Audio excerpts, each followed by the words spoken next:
Making art for games isn't an artistic calling, it's a craft. And I think being honest about that makes you better at it. Hi, I'm Vidar. I'm a character artist in the AAA games industry, and I've been doing this work for the past 20 years or so at studios like MachineGames, Arrowhead, Avalanche, and others. As you can tell, I'm based in Sweden, and this is where I've been professionally active for most of my career. And somewhere along the years, I learned how to stop being a perfectionist and start being useful. And that's sort of what this channel is all about, that gap between those two. And I hope you'll find it interesting. So, how did I end up where I am today? The first character I made for a game was actually the main character of that game, which is crazy to think that I just got started in the industry and was entrusted with such an important character. And that character was Rico Rodriguez from Just Cause.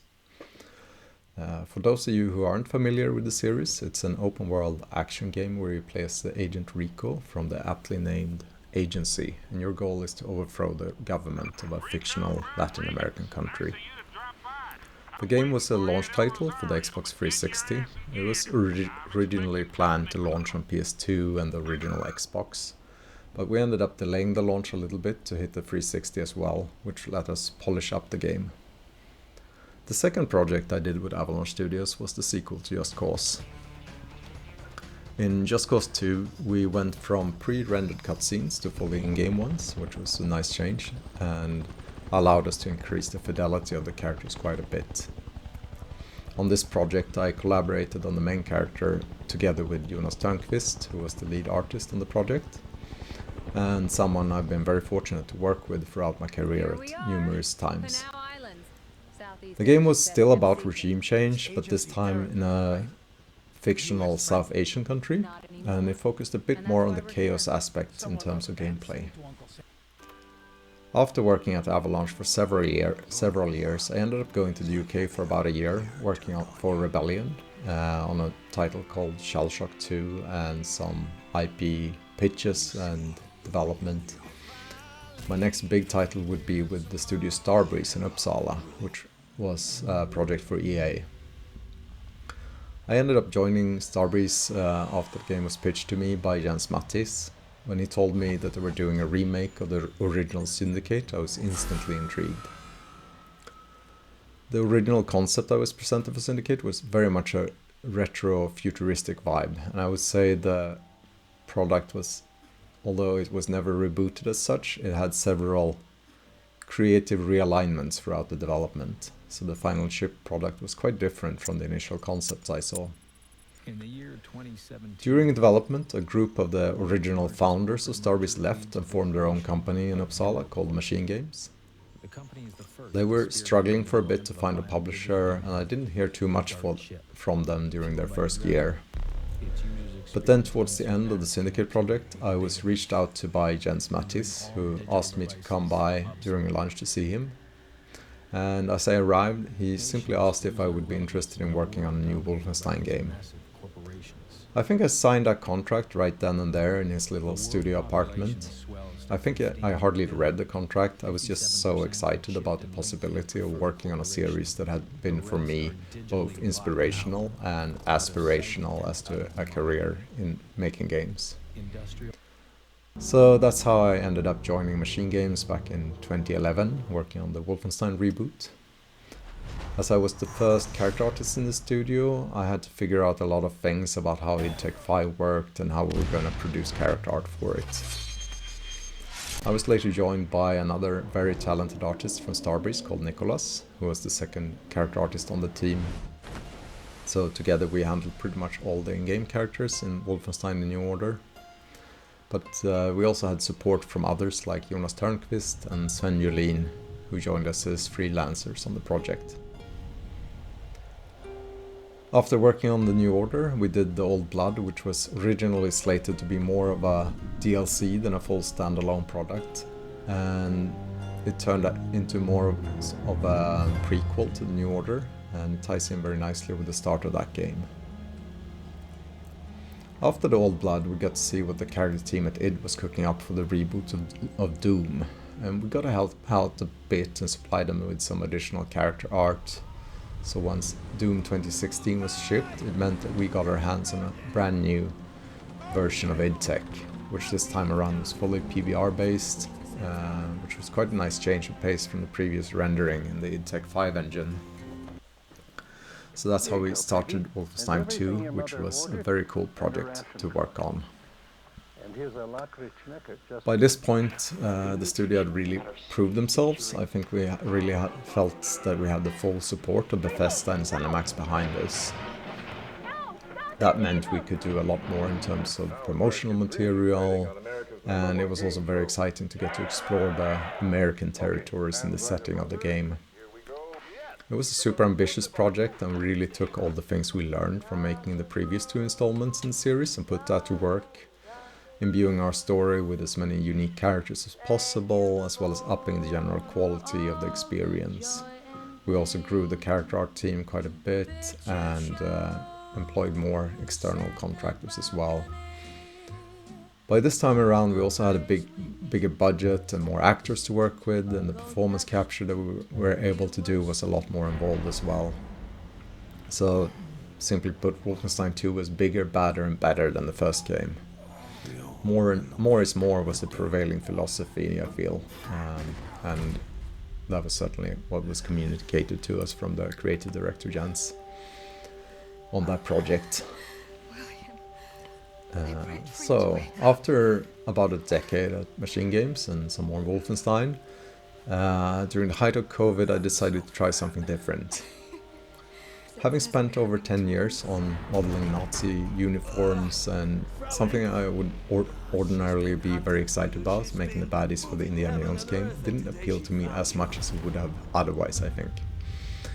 I knew the project would turn out awesome, and I was really happy to finally get to play it last year. After spending most of my career thus far on narrative-driven single-player experiences, I went to join a startup in Stockholm called Fall Damage. The studio is working on an esports-focused title built in Unreal, with quite a unique prospect of free versus free team multiplayer.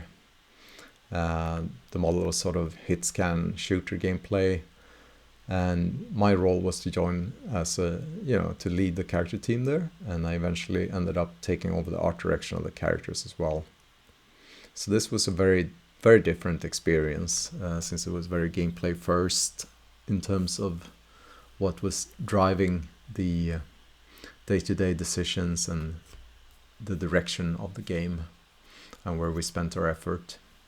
So lots of time playtesting the game and figuring out what needs the game design had for us. We spent a lot of time on playtesting the game, and for me it was a very nice opportunity to get into working with Unreal Engine after many years with various proprietary engines.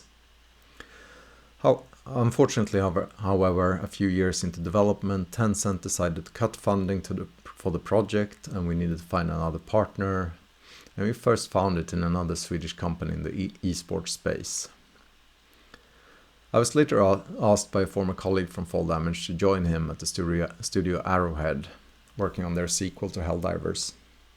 It had been in production for quite some time by that point, and I joined Arrowhead to launch Helldivers 2, and then worked on that project doing post-release content of different kinds. I ended up on the enemies team, which was a very cool team to work with. I was the sole character artist on that team at the time, and I worked with some very talented animators and game designers to figure out the look of the new enemies that we would introduce, and together we delivered a lot of different threats to manage democracy. And it was very cool to work on such a live service game, very different from the experience of doing single player focused narrative shooters as I had done in the past. And I had been employed at Arrowhead a bit over a year when I was approached by Avalanche Studios for a lead position on their project Contraband for Microsoft. At the time it felt quite exciting to go back to the studio where I once started my career, and also to get back into a leadership role similar as the ones I'd held at MachineGames and Starbreeze before that. Unfortunately, the project was put on hold due to Microsoft restructuring just a couple of months after I got started last year. So then I reached out to some old contacts in the industry and ended up joining my old art director, Stefan, at his studio Experiment 101, known for their game Biomutant, where I now work on a new exciting game.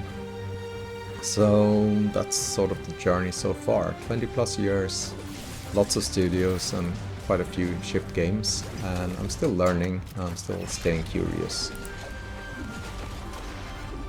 So what's this channel really about? I hope to show you how to be a more efficient and effective craftsman as a game developer first and foremost, and also how to make sure that, you know, the art doesn't get lost along the way. I certainly do think that games can be art. I think it's more so the whole product, what you're making together with all your teammates, that turns into something beautiful.